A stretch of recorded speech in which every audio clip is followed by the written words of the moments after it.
আমাদের কাছে ছুটি মানেই ভাগাভাগি ভাগাভাগি শ্বশুরবাড়ি আর বাপের বাড়িতে থাকার দিনের মধ্যে।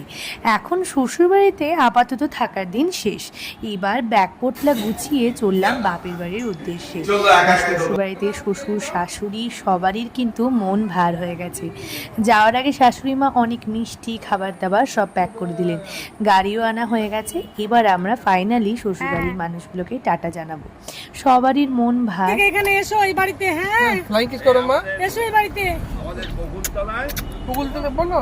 মন খারাপ লাগছে আমার মন খারাপ লাগছে অনেকটা মন খারাপ নিয়ে আর একটুখানি মনের মধ্যে আশা নিয়ে আমরা ফাইনালি মেমারিকে টাটা জানিয়ে এবার বাড়ির দিকে রওনা দিলাম।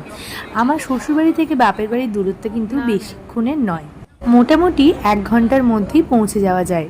আর দুপাশে থাকে এমন ধান ক্ষেত, যা দাঁড়াও যখন পুজোর সময় ফের আসবো দেখবে কেমন কাশফুল হয়।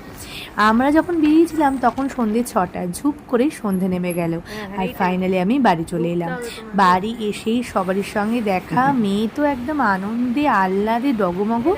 আর আমিও বাড়িতে অনেক মাস পর এসে আমারও খুব ভালো লাগছে। এবার তাহলে বাড়ির মানুষগুলোর সঙ্গে একটু সময় কাটাবো, তোমাদের সঙ্গে এবার আমার বাড়ির ব্লগগুলো শেয়ার করব। আজকে এলাম, দেখা হবে আবার অন্য কোনো ভিডিও। ততক্ষণ সবাই ভালো থেকো, সুস্থ থেকো, টাটা।